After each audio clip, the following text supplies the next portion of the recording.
كيف حالكم أستاذتنا؟ أهلا بك عزيزي، من أي بلاد أردن؟ اليمن. اليمن. نعم. أول مشاركة لدينا من اليمن. أهلا وسهلا. حياكم الله أستاذة.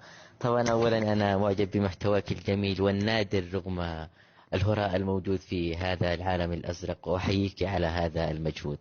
شكرا شكرا أستاذي. لدي طبعا مشاركة، ومغزى مشاركتي هو أن أسمع ملاحظاتك ورأيك أيضا. نص من كتابتك. نعم. طيب، أتمنى أن لا يكون النص طويلا. إن شاء الله. إن شاء الله، تفضل. طبعا عنوان القصيدة هو من أنا. مهم. خيال الليل يسكن في رؤايا،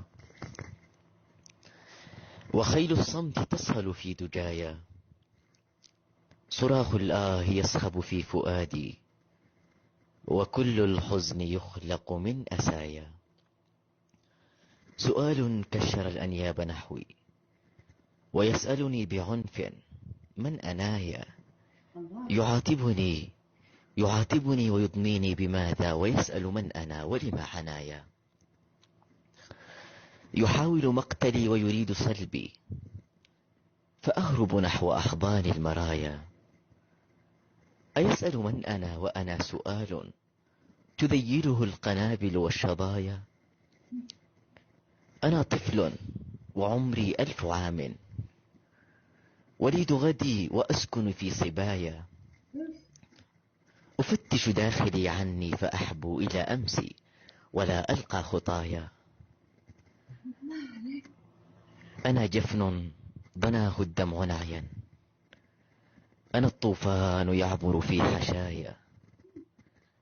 أنا الموؤود في رمس الأماني، أنا حلم تغازله المنايا. أنا ابن الريح والأمطار أمي، وخلف الغيم تمطرني الحكايا. أنا وطن تؤرقه دموع، جفاف الأرض يسقى من بكايا. أنا لون سماوي حرون، أكابر أن أعيش بلا سمايا. أنا نجم تؤرقه الليالي، أنا ركن حبيس في الزوايا. أتعرفني لتقرأ صمت بوحي، أتدرك ما تخبئه شفايا. أنا عني فقيد لم أجدني، وتحملني كما طفل يدايا. أواري داخلي أوجاع قومي، وأحمل فوق أكتاف الضحايا.